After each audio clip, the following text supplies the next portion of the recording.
Martabat tinggi mujizat Nabi sebagai tanda najib cobaan datang Nabi Tuhan uji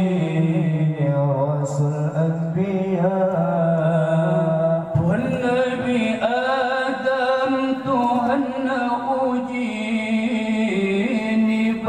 بخلدي شيطان بدايا karuna pajo pengaruh Jibril Adam Siti patron udonya pun Nabi Adam Tuhan uji bakhuldi syaitan bedaya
yang suci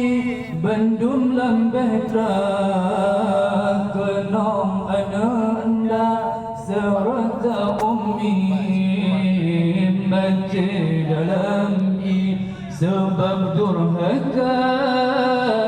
Nabiullah nabi umat yang suci bendum lembehtra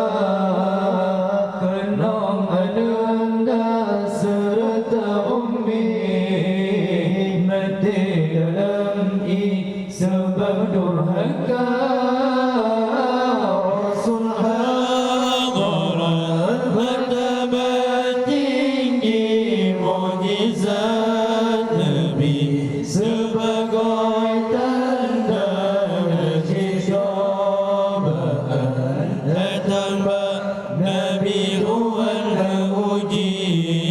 Rasul Anbiya Rasul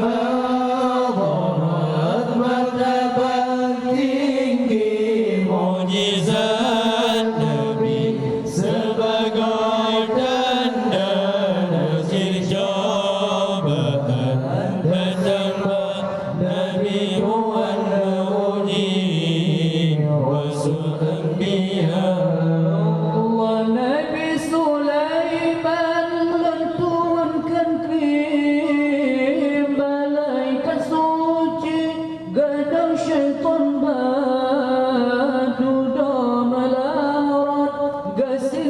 Nabi Bambang Pasi Gejah gereja Nabi Sulaiman lontuhkan krim malaikat suci gadang syaitan baduda melarat Yasintan Nabi Bambang Pasi Gejah gereja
zina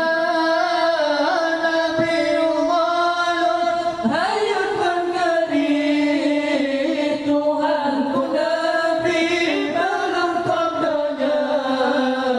karena umat bangsa mengkaji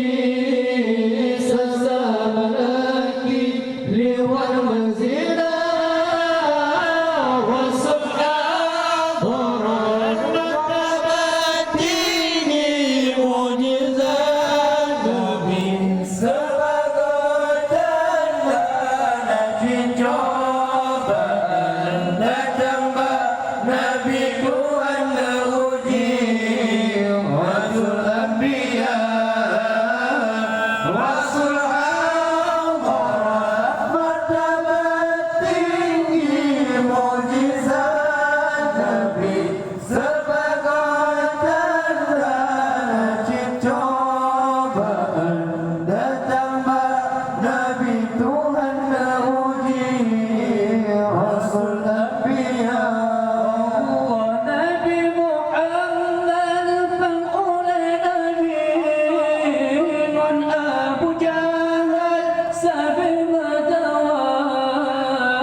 Nah